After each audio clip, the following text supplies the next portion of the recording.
Persuasão, capítulo 7. Apenas mais alguns dias e soube-se que o capitão Wentworth estava em Kellynch. O Sr. Musgrove foi visitá-lo e voltou pródigo de elogios. Foi convidado, juntamente com os Crofts, a jantar em Uppercross no final da outra semana. O Sr. Musgrove se sentia desapontado por não ser possível marcar um dia mais próximo, tal sua impaciência por demonstrar sua gratidão por ver o capitão Wentworth sob seu próprio teto e recebê-lo com os melhores e mais fortes vinhos de sua adega. Deviam, porém, esperar uma semana, apenas uma semana, pelos cálculos de Anne, então, imaginou, se encontrariam. E logo começou a desejar tranquilidade, mesmo que por uma semana. O capitão Wentworth logo retribuiu a delicadeza do Sr. Musgrove e ela justamente se dirigia de visita à Casa Grande naquele mesmo instante.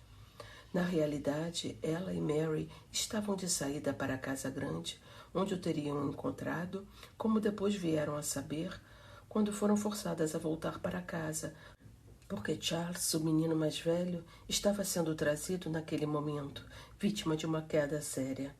O incidente fê-la pôr totalmente de lado a ideia da visita, mas apesar da aflição e ansiedade pelo estado do garoto, Anne não pôde deixar de lamentar a perda de semelhante oportunidade.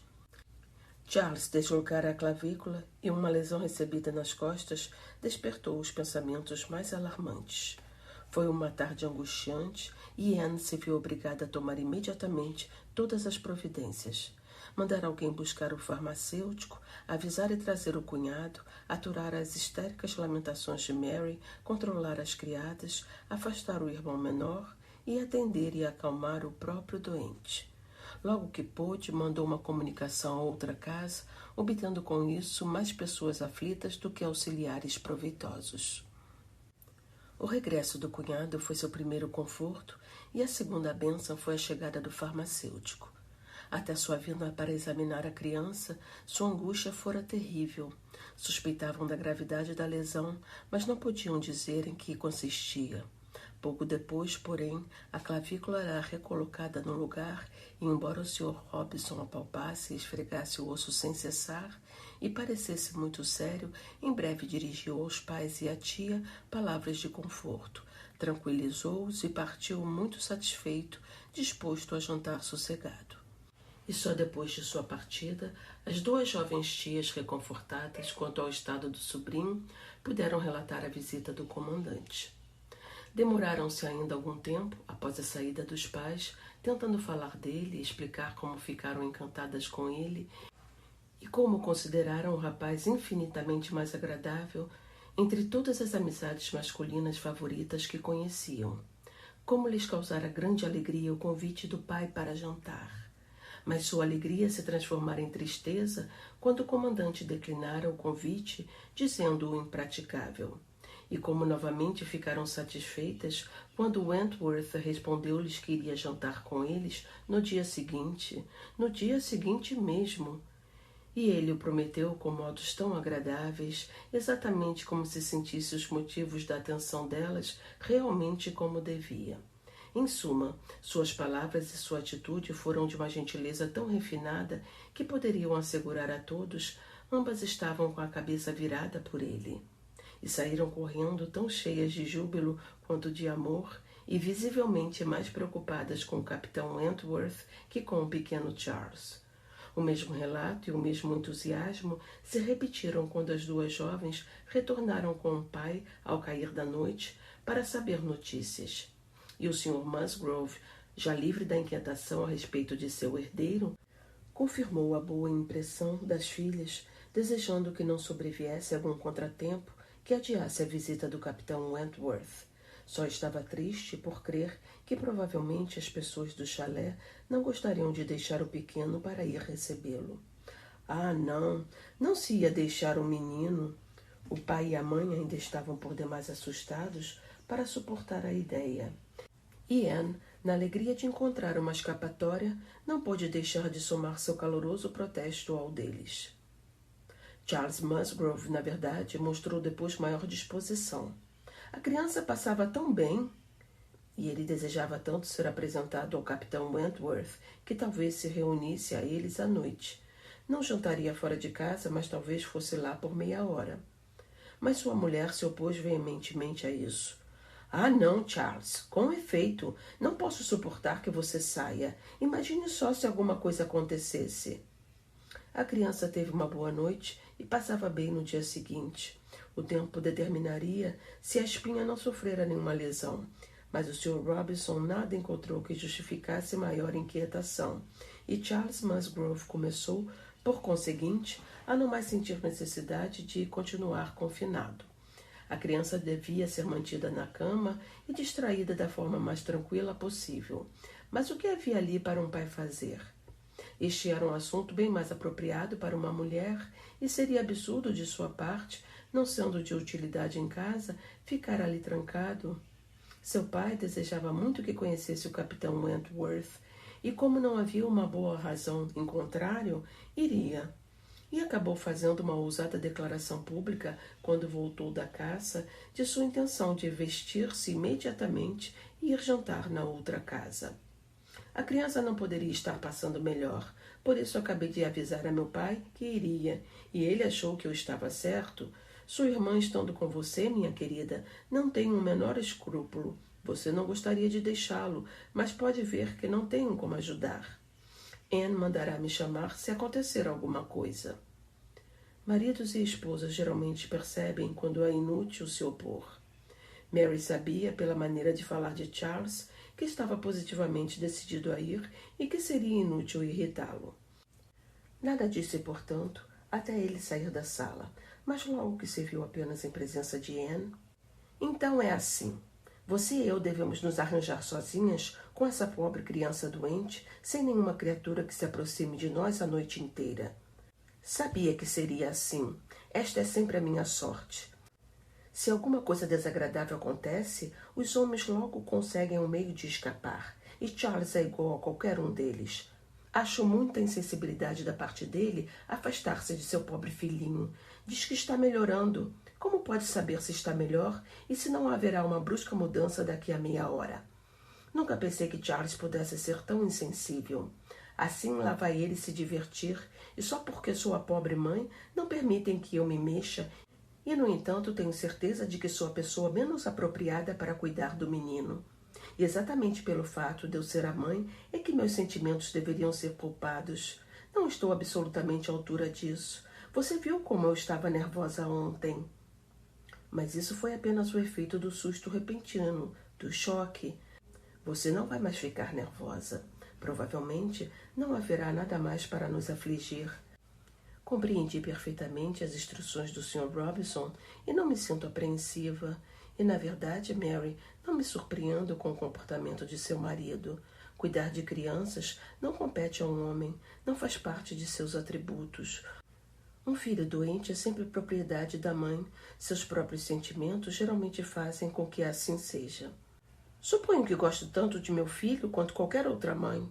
Mas não sei se sou mais útil aqui, no quarto do doente, do que Charles, pois não posso ficar repreendendo e aborrecendo uma pobre criança quando ela está doente. E você viu esta manhã que se eu lhe dizia para ficar quieto, logo começava a se agitar. Não tenho nervos para esse tipo de coisa.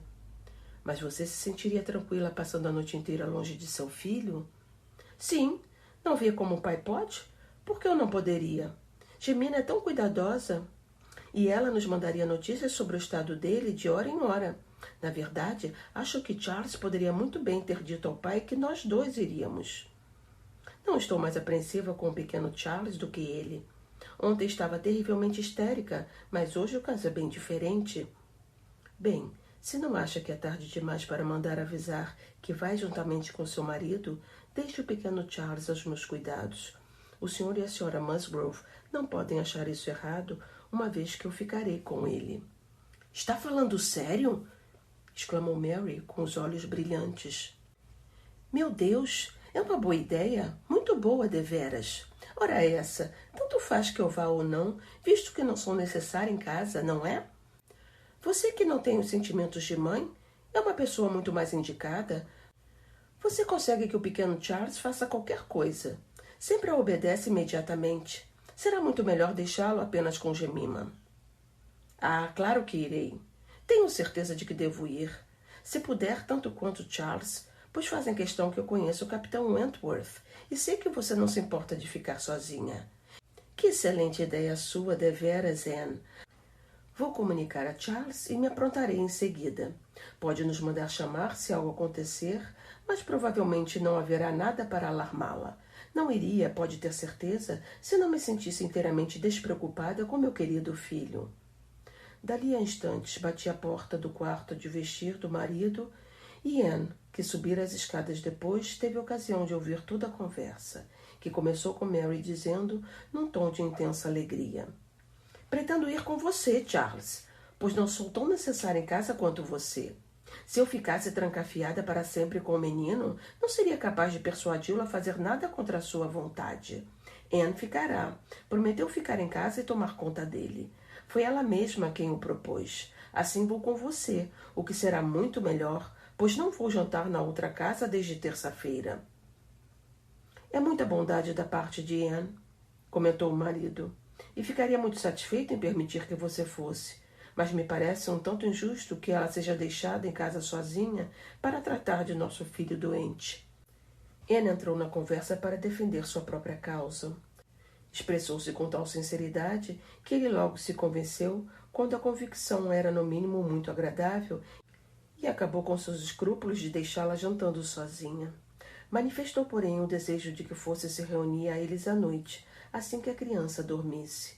Insistiu gentilmente para que o deixasse vir buscá-la, mas não conseguiu dissuadi-la. E em breve teve o prazer de vê-los sair juntos, muito animados. Esperava que passassem uma noite feliz, por mais estranha que parecesse esta felicidade.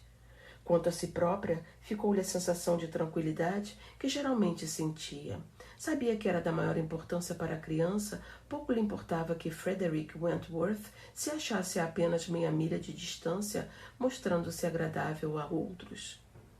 Gostaria de saber quais as suas impressões, caso se encontrassem. Talvez indiferença, caso pudesse haver indiferença em tais circunstâncias. Devia estar indiferente ou mesmo aborrecido. Se desejasse de fato revê-la, não precisaria ter esperado até aquele momento. Faria o que ela muito teria feito em seu lugar, assim que os acontecimentos lhe haviam proporcionado fortuna e independência. O cunhado e a irmã voltaram encantados com o novo conhecido e com a visita em geral. Houve música, canto, conversa, risos e tudo fora muito agradável. O capitão Wentworth tinha maneiras encantadoras, sem timidez nem reserva. Pareciam todos se conhecer perfeitamente e ele viria logo no dia seguinte caçar com Charles. Viria para o café da manhã, mas não no chalé, embora isso lhe tivesse sido proposto de início. Mas em seguida instaram com que ele fosse à casa grande e ele pareceu temeroso de importunar a Sra. Mary Musgrove por causa da criança. Por isso, seja como for, nem sabia o bem como, resolveu-se que Charles ia se encontrar com ele para tomarem um café da manhã em casa do pai. Anne compreendeu. Ele queria evitá-la. Verificou que ele perguntara por ela ligeiramente, como convinha a um conhecimento superficial, parecendo admiti-lo tanto quanto ela, impelido talvez pelo mesmo intuito de escapar à apresentação quando tivessem de se encontrar. Os horários matinais no chalé eram sempre mais tardios do que os da casa grande, e no dia seguinte a diferença foi tão grande que Mary e Anne mal começavam o café quando Charles entrou para avisar que estavam de partida. Viera buscar seus cães e suas irmãs estavam a caminho com o capitão Wentworth. Suas irmãs pretendiam ver Mary e a criança, e o capitão Wentworth também propôs fazer uma rápida visita se não houvesse inconveniente. Embora Charles respondesse que a criança não estava em um estado tão sério que tornasse isso inconveniente, o capitão Wentworth não se convenceria enquanto ele não se adiantasse para pedir notícias. Mary, muito grata com essa atenção, sentiu-se encantada em recebê-lo. Enquanto 1000 emoções assaltavam Anne, das quais a mais consoladora era que isso logo acabaria. E logo acabou. 2 minutos depois dos preparativos de Charles, os outros apareceram. Estavam na sala de visitas. Seu olhar encontrou o do capitão Wentworth. Uma mesura, um comprimento foi trocado. Ouviu-lhe a voz. Falava a Mary, disse que estava bem.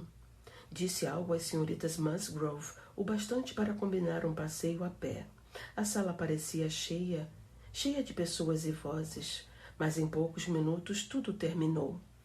Charles surgiu a uma janela, estava tudo pronto. A visita fez uma reverência e partiu.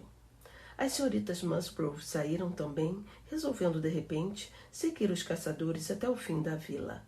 A sala ficou vazia e Anne já podia terminar seu café do melhor modo possível.